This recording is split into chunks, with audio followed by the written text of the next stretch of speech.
didn't fucking record. And you know what? Like, my mouse is so finicky. You know, I already read my opening script here. I did it beginning to end. And turns out my record button didn't start recording. And now I'm doing it again. And now I'm going to record this intro a little bit on edge, a little angry. Should I even keep promoting the front runner? It's out there. I have to remember that not everybody listens to every episode of this podcast. There could be newbies with every podcast, and I'm flippant about the front runner at this point in terms of my promotion, or I'm just sick of my voice for talking about it. Okay, listen, I've done only like 10 interviews, so it's been way less than that, to be honest, so I can't be that sick of it. But I have spoken a lot about it on the show, so maybe that's where my fatigue comes from.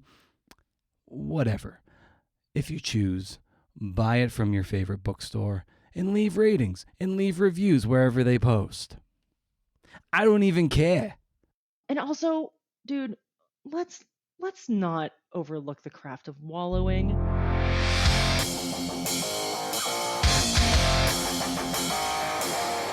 I told you it's going to get angry. It's a creative nonfiction podcast, a show where I speak to badass people about the art and craft of telling true stories. I'm Brendan O'Mara, your CNF and spin instructor. The sad kind, not the motivational kind. So this was a fun one. Yi Shun Lai is here. Now, it's funny. I had an old issue of what I believe is now defunct Writer magazine. I had this issue, I believe it was in a goodie bag for AWP or something. And Pete Croatto, a friend who's been on the show a bunch of times, wrote the book From Hang Time to Prime Time about the NBA. Go buy that for the NBA lover in your life. He had a freelance essay in the magazine, so I was like, oh, cool, check this out. I was paging through this 2019 issue, and I was getting rid of it. Decluttering is my happy place. But in this issue was an essay from Yi Shun about arrival fallacy. This notion that if we simply achieve this, whatever this is, we will have made it. So I was like, damn, I got to get her on the show to talk about that and being a working writer and all the things. Juiced up show notes and more at BrendanO'Mara.com. Hey, there you can find links to hot blogs, tasteful nudes, and forms to sign up for the flagship Rage Against the Algorithm newsletter. First of the month, no spam, can't beat it. And the hottest thing since Springsteen's ass in tight jeans, Pitch Club, where I have a journalist audio annotate a cold pitch that earned publication. If you're a working journalist, you'll want to subscribe. If you're a journalism teacher, you'll want your students subscribing. Forever free. Welcome to pitchclub.substack.com. Issue 1 features Nick Davidson. Issue 2, which is in the can and getting some tweaks, it's in post. It's with Rana Nator, who, I don't know, just won the National Magazine Award. Got a new patron over at the Patreon page, so shout-outs are in order for Amy Brooks. Thanks for joining the $2 tier. And if you want to support the show and its infrastructure and my ego, go to patreon.com/CNFpod. Thanks again, Amy. So Yi Shun is one of those multi-hyphenate writers. She writes across genres, like her YA novel, A Suffragist Guide to the Arctic, and her A novel, not a self-help book, The Misadventures of Marty Wu, and the micro-memoir, I don't know why I'm pronouncing it like that, but memoir, Pinups, about her love affair with the outdoors and how she reconciles her place in it as a woman of color in a mostly white, mostly male world. You can learn more about her at thegooddirt.org and follow her on Instagram and TikTok at Yi Shun Lai. And I will spell that. It is YISHUNLAI. Really fun conversation. She really brought the heat, which I greatly appreciate. Parting shot on Hank the Murderer, but for now, cue the montage. Huh.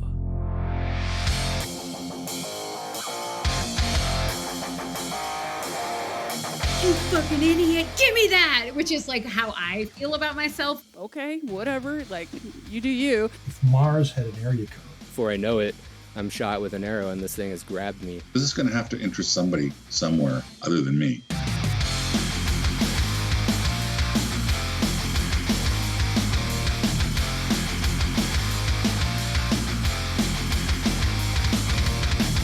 is because you do some teaching, you write some fiction, you do the kind of crafty, writer's life articles. So, like, just how do you see, your place as a writer, and like, how have you cultivated, that multifaceted sort of way to traffic in words?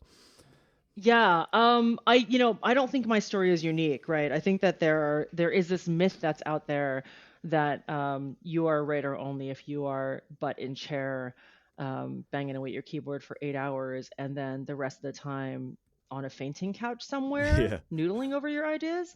And I think that kind of imagery does a lot of damage to young writers today.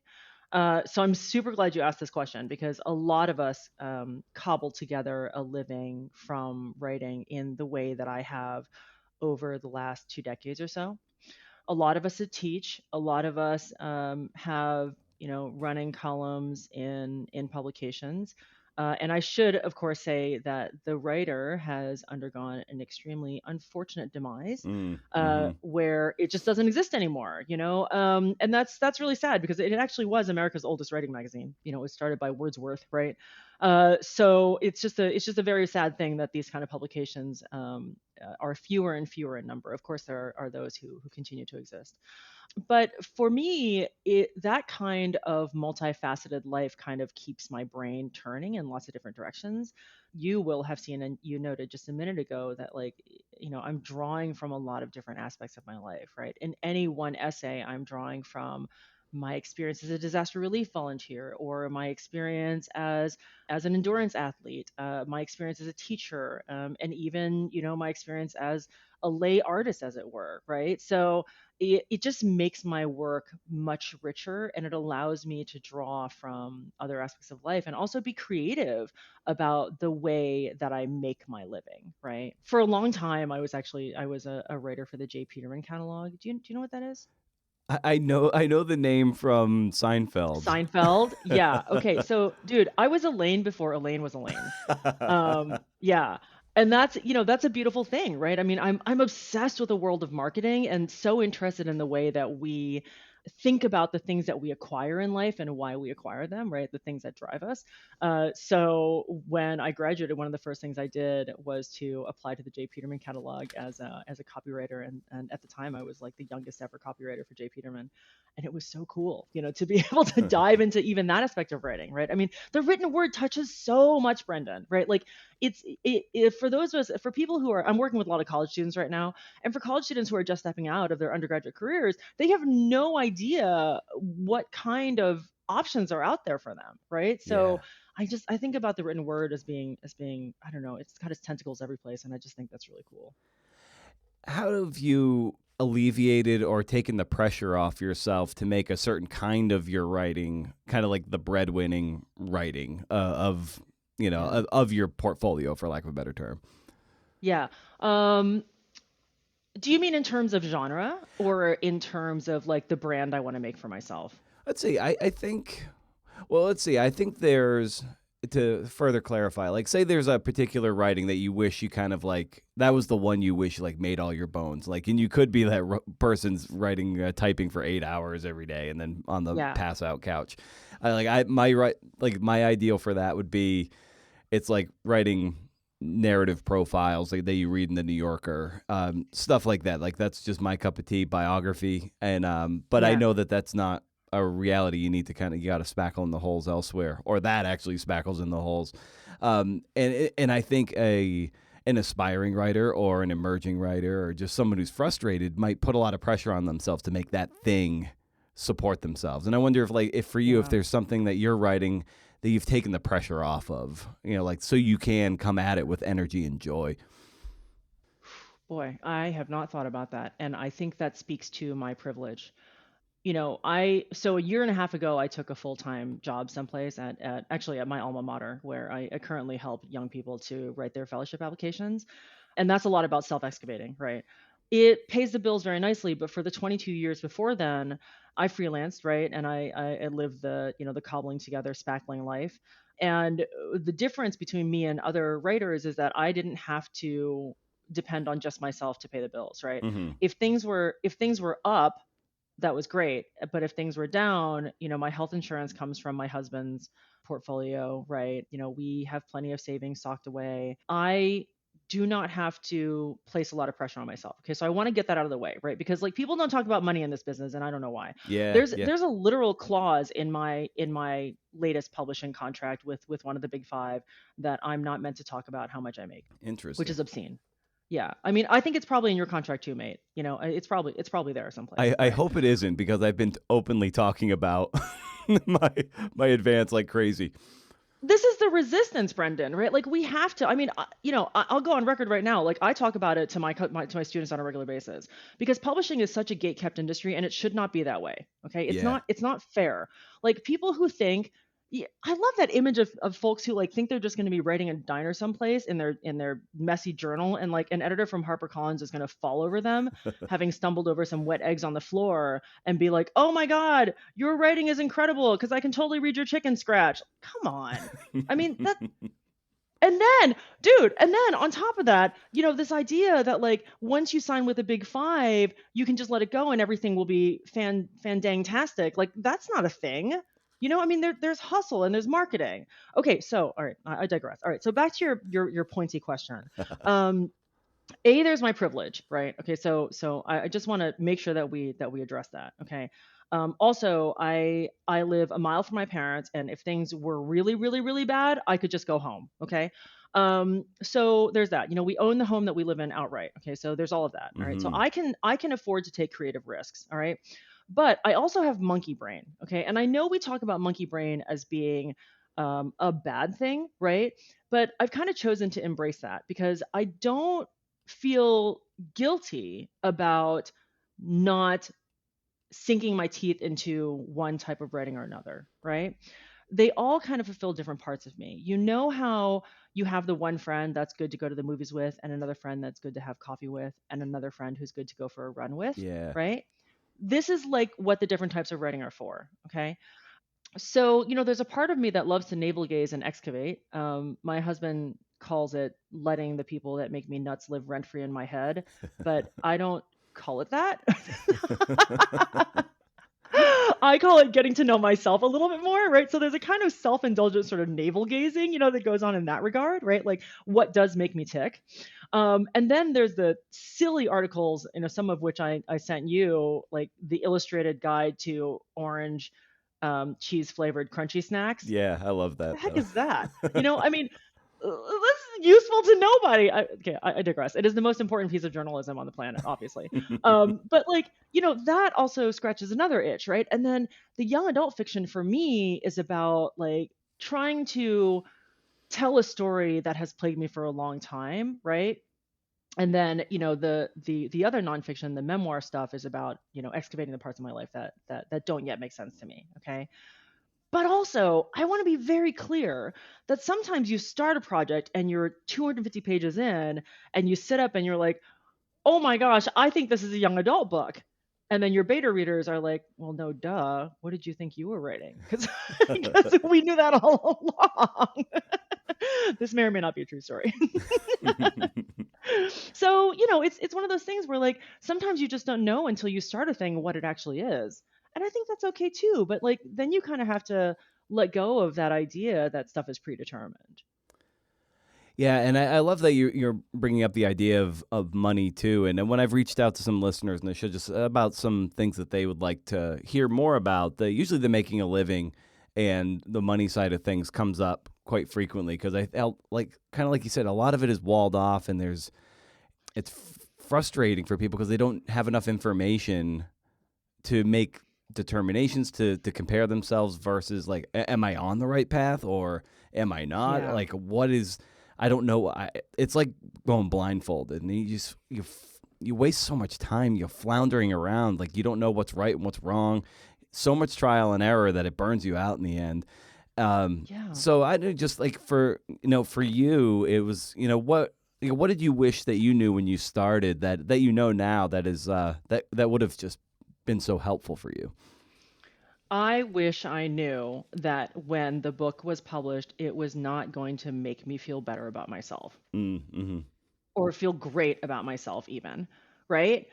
This is the concept that is arrival fallacy, which is that the minute that you sign the book contract, get your books in the mail, go to the bookstore and, have the huge event where irrationally Terry Gross is in the audience and decides that she wants you on her show, that it's going to be great. It's just not true. That's just not a thing that happens because our human brains, our very human brains, prevents it. Because we're always looking forward to the next thing. And I think that that's okay. But nobody tells you, A, that it's going to happen that way, or B, that it is okay for us to always hope for something more. Yeah, and the arrival fallacy, which you write about brilliantly for the Writer magazine, and it hit me. It really hit me hard because when you finish or turn in a manuscript or submit something or finish an Ironman or a marathon, you feel like in your head there's just going to be fireworks going off, but ultimately it's just kind of blah. It just happens. It ends, and then you're left with yourself and what to do with yourself now that you have arrived at this new thing. And it's, how have you found to get the momentum going again so you can energize yourself after you have arrived and it feels kind of dull? Okay, I'll answer that question, but I wanna back up to something what you just said. You said that you thought that it would be, the idea is that it'll be fireworks, right? Okay, so is it actually fireworks that we're looking for, do you think, or is it something else? Like what do you actually think is going to happen when the contract comes through or when you go to the book signing or whatever? Yeah, I think it's what you see on like at the Super Bowl or something. Like the confetti's going to come down from the ceiling and the cameras are going to be in your face and you're going to be smiling and people are going to be asking you questions and they're going to want to be you and you're in the spotlight. And I think, it's just the reality is you're just often left with yourself and you have to find your own degree of satisfaction with with yourself because that stage, that confetti and the cameras and the fireworks it's kind of it's an illusion. Okay, yeah. All right, I buy that. So you're talking about being celebrated, right? You're talking about how when you sign the contract, suddenly everybody will come to you and maybe you won't have to do the work anymore, right? Yeah. Maybe this period of striving is over for you, right? So, okay, so that pings directly to the question you asked me, which is what are some things that I have found to kind of get over that meh feeling, right? One of the things I've done is to reconfigure the fireworks. The fireworks for me now are getting to have this thing off my desk so I get to work on something new. That's the firework. Yeah. That's the sort of okay, now I have clear space in my brain and I can kind of move on to something else because we all know that there's a bunch of ideas rattling around in our brains and we just have to do something about them because that's what keeps the writer's life going, right? And then the other part of it that I mentioned in the piece is this idea that I'm a big fan of celebrating my colleagues and my friends' accomplishments. I take a lot of satisfaction in seeing the people around me win, right, and reach the goals and kind of do the things that they have set out to do. So I think those are kind of the two big things, right? Is setting a different benchmark, or maybe it's more accurate to say that I'm reconfiguring the paradigm a little bit. Mm-hmm. What do the fireworks actually mean to me? And then that second part of it is making sure that I keep my eyes open for things to celebrate about other people. And also, dude, let's not overlook the craft of wallowing. I mean, I always remember that one scene from When Harry Met Sally, which is 25 years old this year? Oh my gosh, terrifying.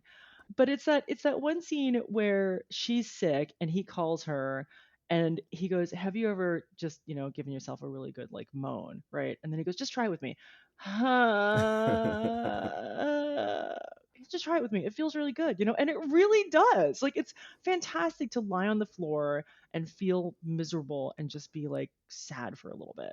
I mean, I'm not talking about days, okay, or even hours, right? But it can be incredibly satisfying to just wallow, and eat a bag of potato chips while you're watching reruns of The Good Place. That's totally fine. It's great.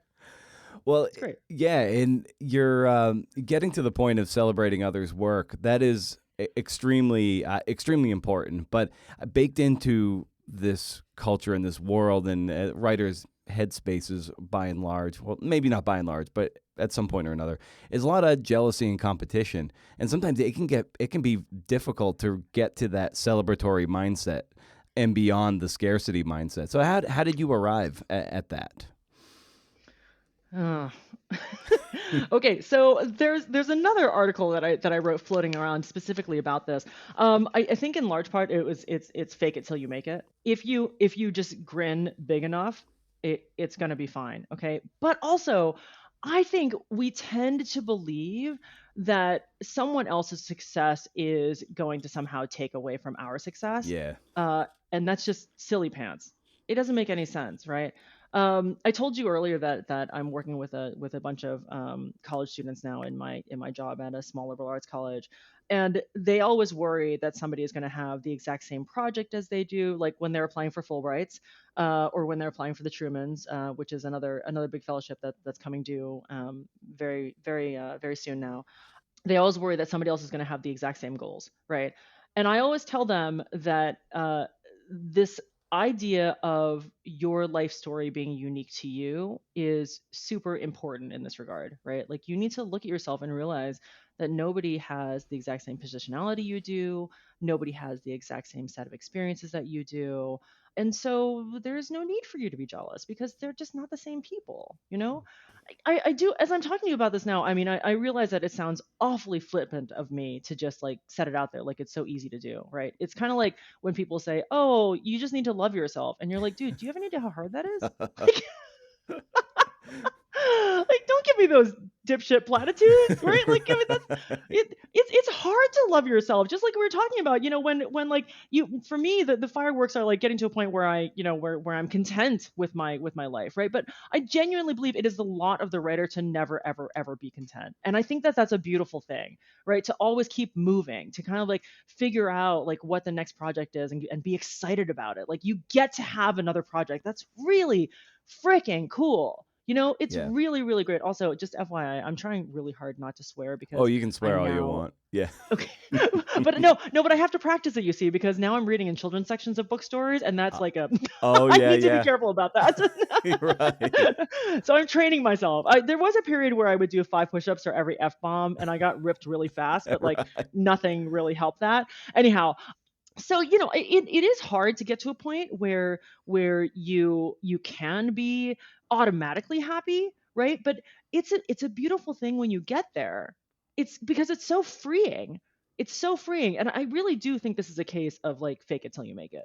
Yeah. Just make it's muscle memory, Brendan. It's muscle memory, right? It's like when somebody comes to you with good news and the automatic thing out of your mouth is habit, and the habit becomes, I'm so excited for you. How can I help you celebrate? Then the automatic action after that becomes planning a celebration. And that's really, really cool. Oh, that's great. Yeah, longtime listeners of the show know that it was forged in the crucible of resentment and bitterness and jealousy. And it was my way of working through that and trying to celebrate the work of others when I was feeling so rotten about myself and my stance. And it's just, that's where it came from, was like, well, no one was knocking on my door to talk to me about the things I wasn't even writing. And I just was like, so I would see people like my age or younger at the time, and they just seemed to be getting cover stories on Outside Magazine and everywhere else. And I'm like, God, sorry, that's terrible. I'm like, God damn it. I'm like, how are you doing this? And I wrote this cover story for like a regional magazine for like $500, and it took me 6 months to chase down the check. I'm like, how are people making a living doing this? And then it just feels so crappy. And then I articulated how crappy I felt, and I felt really bad about it at the time. And I was like, you know what? I really need to change this energy and redirect it, because it was a fuel not burning clean. And as a result, that's where the show came from. I love the way you put that it's like there's clean pain, right? The psychologists refer to it as clean pain, right? And some of that has to do with like the moment that we're in right now. A lot of social workers also use that phrase. And I think the person I first heard use it was a guy named Resma Menaken, who does a lot of work around inclusivity work. And he talked about how like when you feel bad about a thing, right, and then you move forward and do something with it, that's clean pain. right?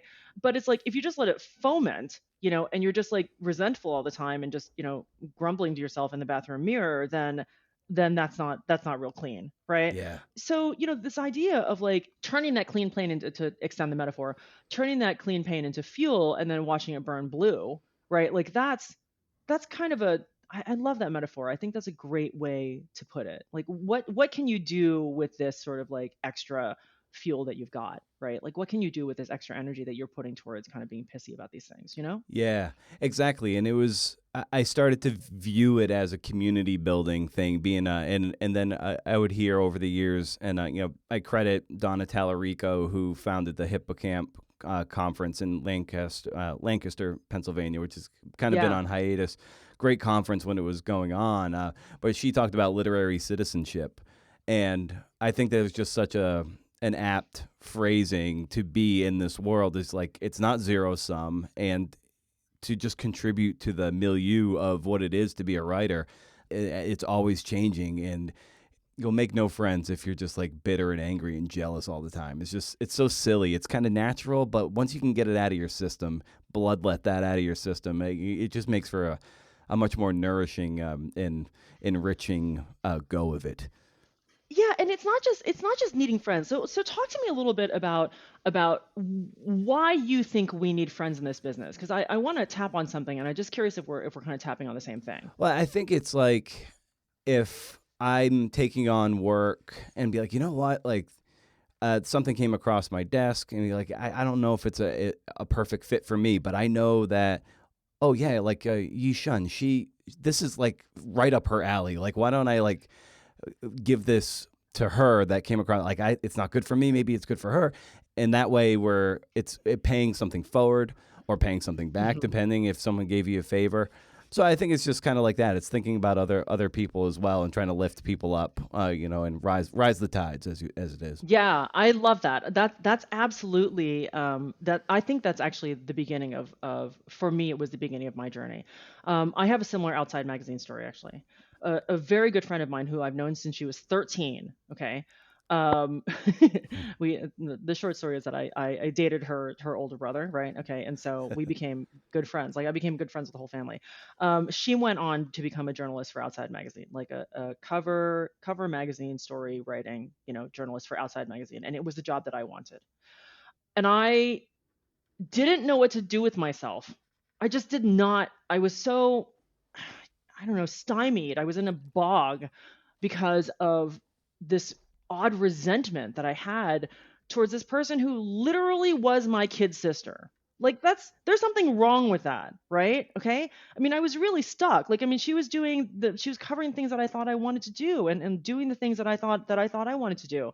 So two things happened in rapid succession. One, exactly what you said happened, where I was approached by an editor, and it was not the right story for me, and I was like, I know the exact right person for it, and I passed it on to her. Okay, so that was the beginning of like kind of an opening for me, right? There was like a little chink of sunlight that came through. And then the other part of it is that I realized that I'm not very good at reporting. I would be terrible at my friend's job, like really, really bad at it. Okay. Which is why the space of memoir is so good for me. And the space of creative nonfiction is better for me, right? Because it's about that sort of like figuring out what this event means to me or that event means to me, right?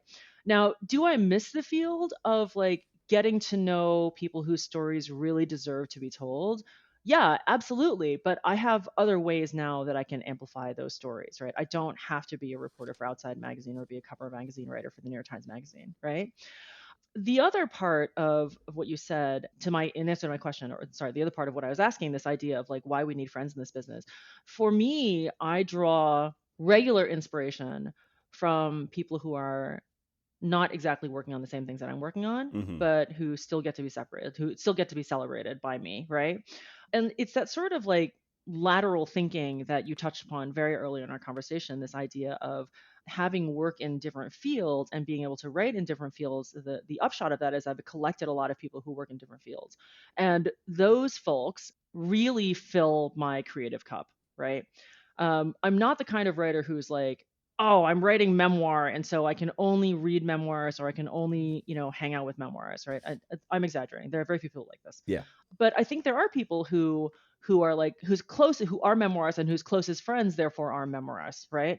And I have found that to not be useful for me, right? I like that kind of cross pollination. And then the last part of what I'll say about competition in this field is something I have learned to refine from working with college students. A lot of my students are applying for the same high stakes, very hard to get fellowships. And what I immediately do for those students is I stick them in a writer's workshop group and I make them read each other's works. And I think I would be lying to you if I told you that I had a really good bead on why this works. But I can tell you that each one of my students has felt better for letting go of the competition or the falsehood of competition, because of that uniqueness factor that I mentioned earlier in each of their positionality in each of their lives. But also, they feel better for having worked with people who are aiming for the same things. The people who are aiming for the same things you are uniquely understand what needs to happen in order for your thing to work for that market or for that publication or for that fellowship or scholarship. Yeah, and given how much you've written about writing, like all the columns that you've did for Writer Magazine, and being really plugged into that ecosystem, what have you found that writers crave the most? Community, dude. Everybody's lonely. Yeah. Everybody's lonely. They just don't, I don't think a lot of writers know how to admit that. Mm-hmm. There's a maybe community, and maybe also letting go of the fear of having your idea poached, right? Mm. So that's the nice squishy answer, but I still think that people crave that big publishing contract. I Yeah. still think they crave that dream. I think it would be disingenuous of me to not admit that. Yeah. Right? It's a status thing. Yeah, it's a status thing. And I think it's really odd, right? Because we just came past the season where everybody was doing their AWP panels, right? And everybody is then there was the Nonfiction Now panel call that came out, right? And everybody wants to, like, I don't know, be on stage at these things and tell people what they know. So maybe it's more accurate, Brendan, if we say that, like, maybe the thing that people crave the most aside from community is the knowledge that somebody wants to hear what they have to say. Yeah, I think that's really well put. And on top of that, in an age like toxically leveraged by social media, people want to post that they're on a panel that illustrates that people want to hear what they have to say. Oh God, we're in a wormhole now. Right? Like it's you see it all. You see it all the time. Like, who is this really serving? Like, I do believe it's the ego in so many ways. Yeah, that's a really good way of putting it. Absolutely. Okay, so then the question becomes for me, like, how do we exercise ourselves from that, right? And Yeah. actually, does it make us better creators at the end of the day if we can exercise ourselves from that? I think so. Yeah. I don't know. I mean, I think there is a part of it's like that drive, I think, is is super generative in a lot of ways, right? But there does come a tipping point where when it does become all about your ego and it stops becoming about, wanting to lift other people, for instance, who might also have a story to tell, but who haven't had a chance to tell that story. I want to encourage people to tell that story, right? Yeah. I want to encourage people to go out and talk to others. Last week, actually, I was just in DC for the paperback book launch of my YA historical novel, and I had to talk to a bunch of high schoolers. And I think it needs to start at around middle school, high school age, right? Where, like, we actually have, those of us who have publishing credits are in a position to, step into these environments and say to people, it doesn't matter if somebody told you couldn't write, you should be trying to write. Like, I mean, you should be trying to tell your story in some way, shape, or form. What was that experience like, meeting with young readers, and what are the things that they pepper you with? Well, the book is pegged to Ernest Shackleton's 1914 Antarctic expedition. Huge leadership story. So in part, they wanted to know about what it was like to go to Antarctica. And then they were really curious about what it's like to be a working writer. But I do have to tell you that it was very satisfying to tell a disruptive child to knock it off. And then when he did it again to say, I mean it, knock it off. Oh, that's terrible. I'm a terrible human being. No, but really at the end of the day, it was so interesting to me to see that they didn't really know that this could be a living, right? They didn't understand how to make that happen, right? And if I had more than an hour with them, I think I would really like to tell them about like the math behind what this is like to make this kind of thing a living for you, right? Like what is it like to make words your living in some way, shape, or form? And I do also have to say that from a very early stage in my career, like I became aware that because words touch everything, like I said earlier, it becomes much easier to understand that whatever you're doing with words, if you remotely touch them, you should count that as a part of your creative life. Like we need to be a little bit more generous with ourselves when it comes to what it means to quote unquote be a working writer, right? If you're writing marketing copy, that counts. If you're teaching in this field, that counts. I mean, if you're teaching, period, that counts, right? Yeah. If you're working on a literary magazine for peanuts, that might not count in the bank, but it counts, right? All of those energies that we put forward, that all counts. Yeah, I love that you brought up the math component, like figuring out the math of it, and I think it's in that figuring it out where a lot of people just burn out, or they just get sidetracked or bitter, or tired. And Okay. What do you think that burnout is about? Sorry. speaking from the experience I had when I was just churning through stuff, like I remember I would write these slideshows for Bleacher Report. It would be like winners and losers from the Daytona 500 or something like, and I would be, I'd be sitting on the couch for 6 hours and having to watch a race and then write these, slideshows that eventually amount to probably about 1,000-word column, and I'd only, I'd be getting like $60 or something for that whole day. And it was Okay, like, yeah. and so it's just you're spending an entire day doing that kind of stuff. Yeah. And then maybe I'd lock up another feature somewhere else. It was a lot of writing for very little money that I was just churning through, and then comparing myself to others who I thought like my heroes. They weren't doing this shit, and and then just feeling crappy about myself, and just be like, hey, I went to college, I have MFA, I have a book under my belt, and here I am doing these slideshows for $50 or $60. It's like, that's what it was.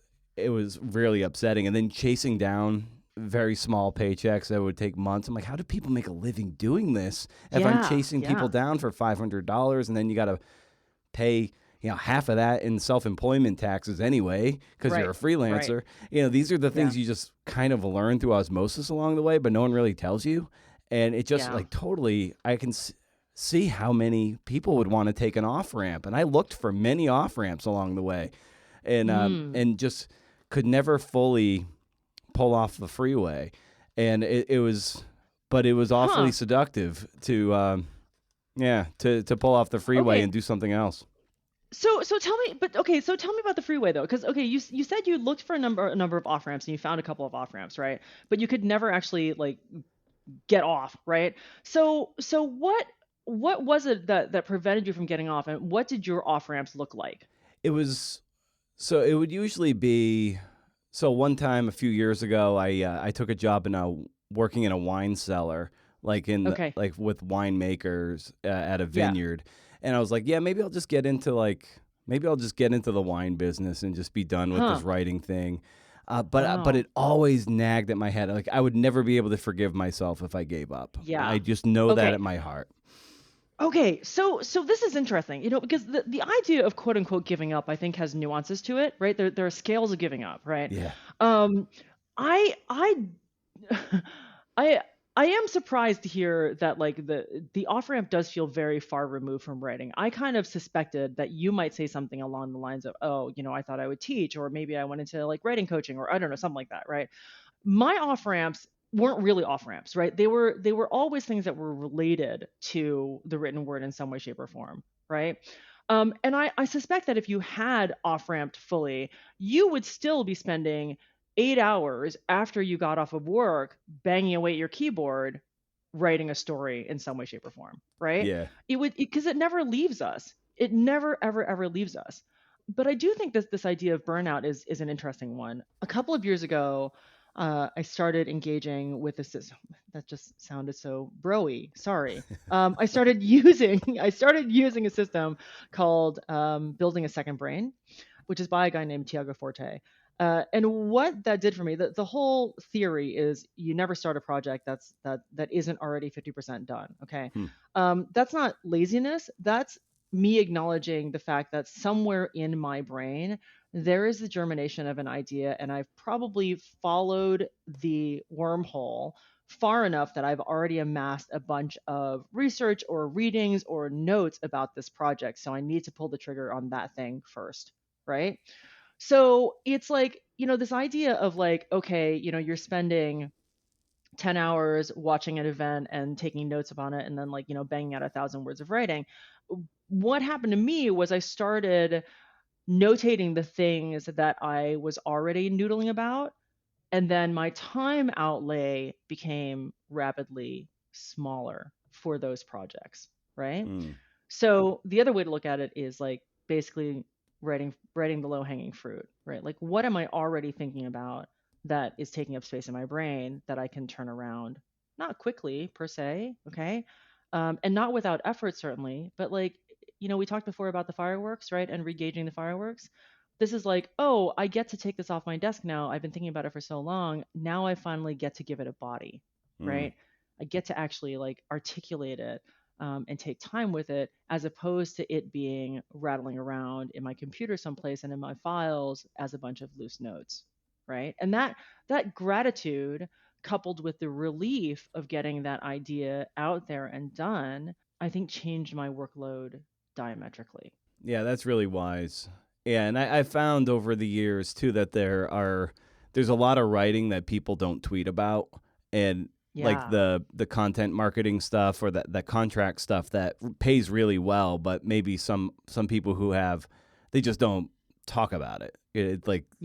And I think there's a lot of that going on behind the scenes that people aren't transparent about, and that's like how is like so and so like writing this like 2 features for the New Yorker. They seem to be crushing it. And it's like, oh, okay, because you also ghostwrite stuff and you have content marketing gig over here, a ghostwriting gig. And it's just, okay, now I see. So why do you, I'm sorry, Brendan, I keep on stepping on you, but I have questions. Why do you think people aren't talking about those things? It's not glamorous, and I think it goes back to status, and it is. I see this a lot with people who, when you talk about status, I see this. So this little podcast is, it's its thing. It's been going for a long time, and but it's very nichey, and I'm not famous. I'm not Terry Gross, or fill in the blank Rich Roll or whoever. And I notice when I have people who might be on my show, but then they maybe they do show up on Fresh Air, or they show up on Rich Roll, and they'll promote that appearance, but they don't promote mine.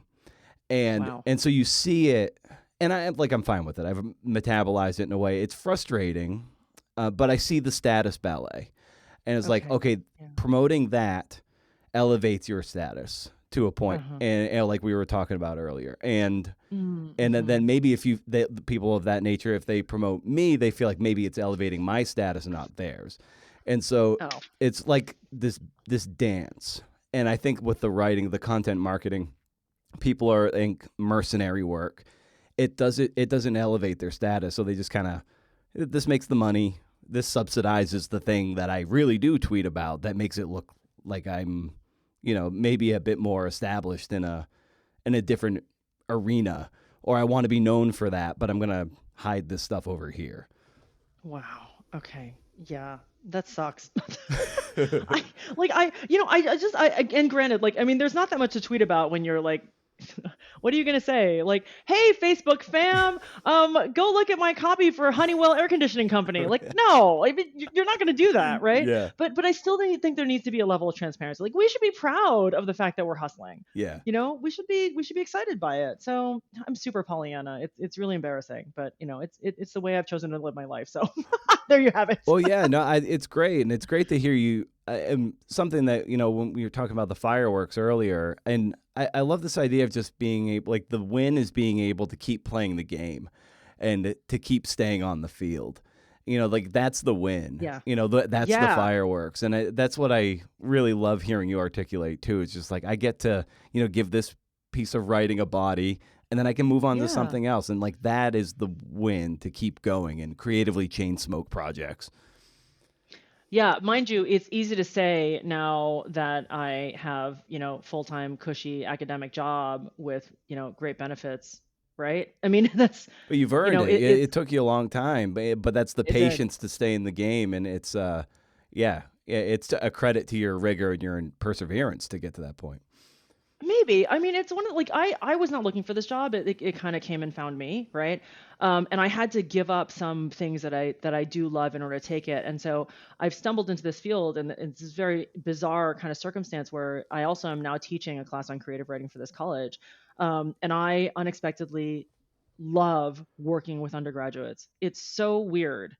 It's so weird.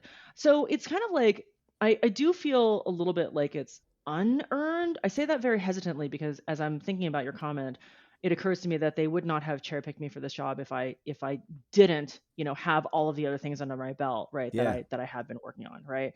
So yeah, I mean, there is a certain sense of earning, but there is also a very keen sense of the fact that I am giving up time, right? Like, I'm sitting on top of a romantic comedy right now that I really, really, really want to write. It's another historical thing where it's pegged to the Island of the Blue Dolphins, which is about a woman who was marooned on a desert island for 18 years. It's a true story. And I want to get into the research for that and play with it, right? But because I have all these other things going on, I don't have brain space right now, you know. So I'm keenly aware of what I'm giving up, and I think I'm still trying to figure out a way to make sure that creative writing and all those essays that I'm sitting on top of, you know, in my bank of ideas, eventually do happen again. And I would like to make them happen in short order, right? I'm sitting on top of an essay about this crazy, really cheesy drama called Heart of Dixie that I really want to write, you know, and I can't find the time to do it, right? So it's a trade-off in every different way. How have you learned to be kind to yourself when you don't have the brain space and the time to attack the projects that are, you know, in the hopper? How have I learned to be kind to myself? Huh.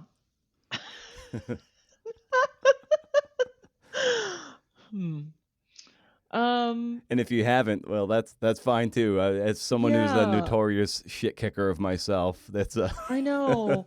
You know, Brendan, I think what's happening is when you are so busy, and granted, I'm coming off a very, very weird period right now. We're like a couple of weeks ago, I was in Mexico rock climbing, and the workload was so bad that, like, I would climb from 9 till 3, go back to, you know, to the hotel we were staying, have a beer, talk to my friends for an hour, and then go right back to, like, the fellowships job, right? So I was, like, crammed into my bunk, you know, typing at things while people were reliving their sins from that day.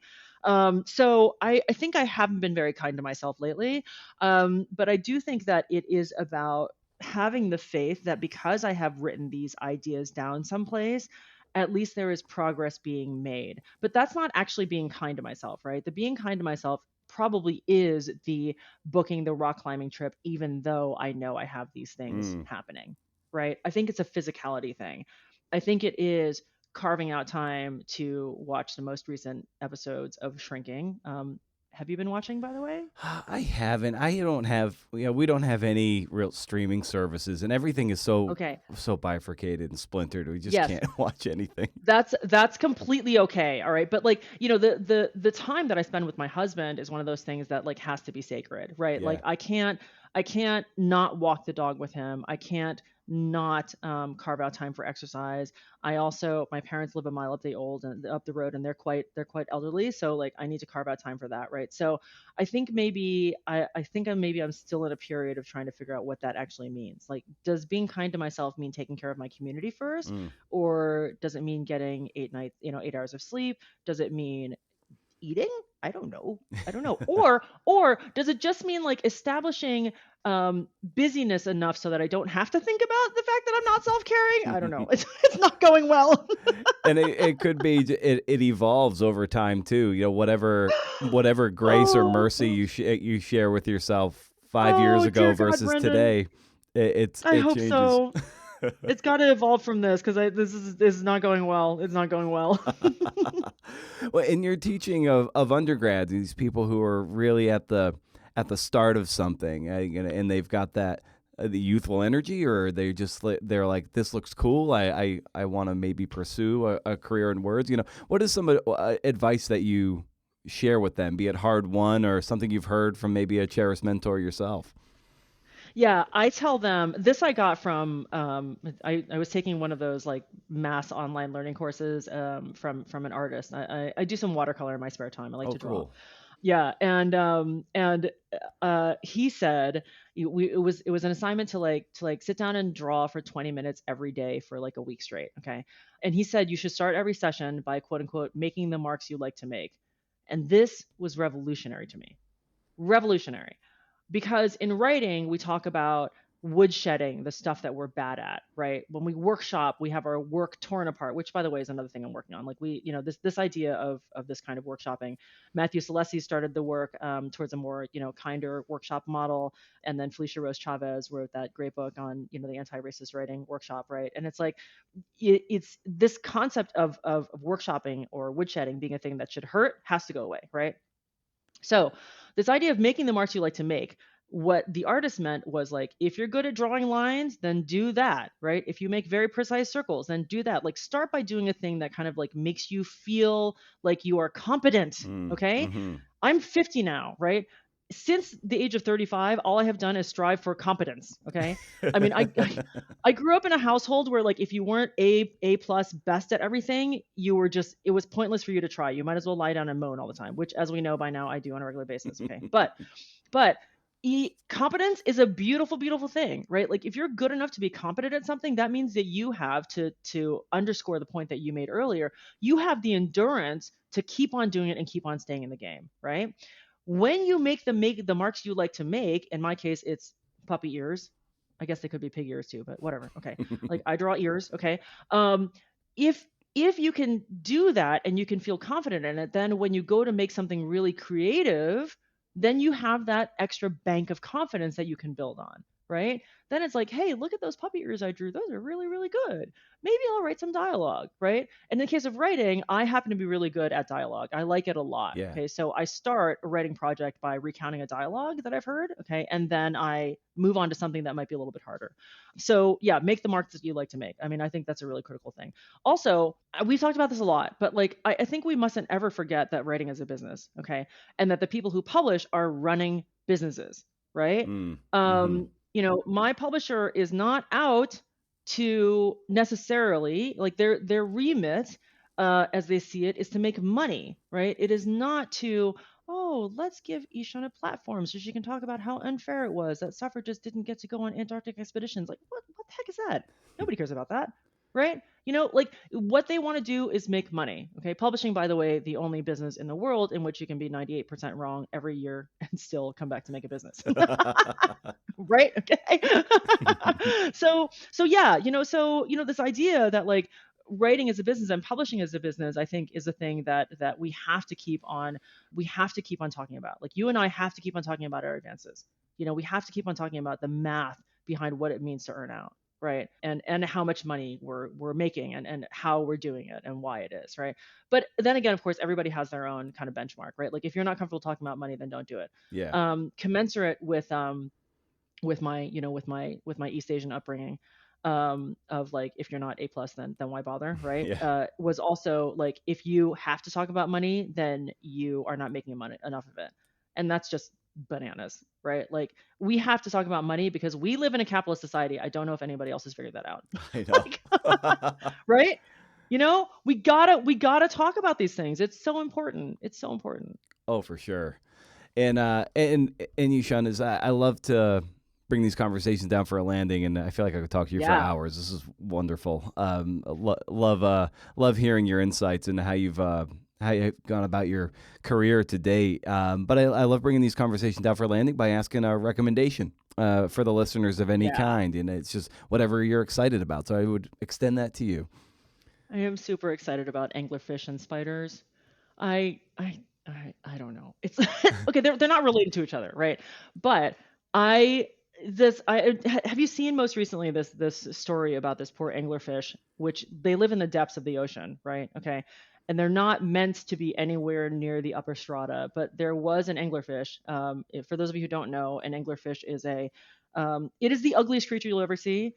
It has a vast underbite, okay, and a little lantern that comes out from the top of its head to ensnare other fishies or other creatures to come near it. And then when it comes near, it opens its mouth and eats the thing. Okay, it's super ugly, but it is a wonderful, wonderful creature of the earth or of the sea, and I'm fascinated by them. I think they're wonderful, and I think they're joyful and fabulous and represent a level of mystery that I don't really understand yet. The thing I said about spiders, I'm on a minor mission to make everybody else love spiders. Mm-hmm. I think that maybe we don't give them enough credit because they're just awesome, awesome creatures. And I know in the past some people have given book recommendations, so I will peg to you a book that's called The Eight-Legged Wonder that is a small, modest volume about spiders that I think people will really, really enjoy. It's great. Oh, that's great. And I hope you make some watercolors of the anglerfish or something. I will be sure to pass them on to you. Absolutely. Fun fact: did you know that all of the anglerfish that have like the little lanterns on their heads, those are female anglerfish, Okay. and the males are tiny little ones that cling to the underside of the female underfish and just go along for the ride. Check that out. Should we write about that? Should we write a little essay about that? I think so. I think there's a braided essay in there somewhere. somewhere, I'm sure. Brendan, this has been such a delight. You pitched this to me as being, two writers getting together over coffee and having a chat.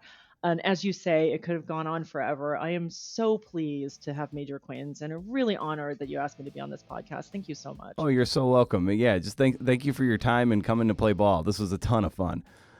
Great. Pretty great, right? Yes. Thanks to Yi Shun. She's one of the rare guests who engaged more in a back and forth with me, which I won't lie, always makes me mildly uncomfortable. I'm aware of what I consider my golden ratio of hosting this podcast, which means I only take up about 15% of the conversation airtime to the guest 85%. This ratio will skew when I've had someone on the show multiple times and we both might be working through some shit, but Yi Shun threw it back at me a few times. I mean, that was fun. And that was, according to my Otter transcript, a 70-30 split, so it's a bit high. Now, and it's the parting shot where you get your full dose of my medicine. I'm always mildly apprehensive or tentative to talk about my untenable dog situation because my grouchy and bitter disposition already has led to flattering comparisons to Mark Maron, who I love. He has long had his cat situation, and I've long had my dog situation. So if I talk about my dogs, people are likely more apt to think I'm copying him. Fact is, my cranky disposition developed on its own, independent of Mark. But when someone famous acts a certain way, and then a scrub like me acts similarly, people will think I'm the one plagiarizing or mimicking that personality or form. That's why long ago, at least, in a try to break form somewhat, I moved these rants of mine to the end of the show, more as an after-dinner mint than an appetizer. What a guy. Okay, so a week ago, I let the elders out for their final bathroom break. It was dark out, and Hank, who has a pretty insane prey drive, locked into a scent in the toileting area. I turned away to look at Kevin, who was piss-potting around, And then I saw Hank pounce on something, taking an entire animal in his mouth, and he began shaking violently and clamping down, like chewing on this fucking thing. Yeah, I started screaming at him. I was banging on a recycling bin to snap him out of this trance, this fixation. I was in my socks, and being the courageous hero I am, didn't want to potentially step in dog shit to try and break Hank away from whatever he was mauling. You know, my poor neighbors, it was like screaming bloody murder. They already hear me yell enough at Lachlan. Not as much as in the past, but the neighborhood is well aware of my pipes. Listen, it's been a rough 2 years with these 3 dogs. Anyway, from about 15 feet away, it looked like Hank had a rat in his mouth. He finally dropped it at my urging, and drool pouring out of his face like a faucet. You know, he finally slunk away or cowered away from me. I walked over to the crime scene, and it was this young possum. And I'll just use he pronouns just because it's simple for me. So he was all, bloodied up, not like mangled, but he was just, he was laying on his back, and his tail gave a few slow wags and then went still. His mouth was open, his eyes were closed, his paws were tucked up on his chest. I thought maybe he was playing dead. His entire body was in Hank's mouth as Hank unleashed the fury on this poor little critter who was just trying to get away from him. I figured I'll check in the morning, and maybe this little guy will have gotten up and moved to safety. Traumatized, maybe injured, but alive and on the mend. In the meantime, Melanie and I would berated Hank. Maybe that's not cool to scold a dog whose instinct clearly is to fucking kill things. I don't know if that's a Catahoula thing or what it might be, or if dogs are just like that. Hank had a little cut on his gums, but was otherwise unharmed by whatever meager self-defense this possum put up. Hank usually sleeps in our bed with us, and Kevin on the floor, Lachlan in another room, because he and Hank, surprise, can't be near each other, because, surprise, Hank wants to kill him. Hank slept on the floor as a result of that behavior. In the morning, there was the little possum, clearly dead at this point, with his mouth agape and the pinkish hue of blood on his chest. It was really fucking sad. This little guy was just living his little possum life, posing no threat to anyone. So I got a shovel and scooped him up and placed him under our giant Douglas fir to let nature take its course. Give him back to the earth, or to the crows, or to a passing turkey vulture.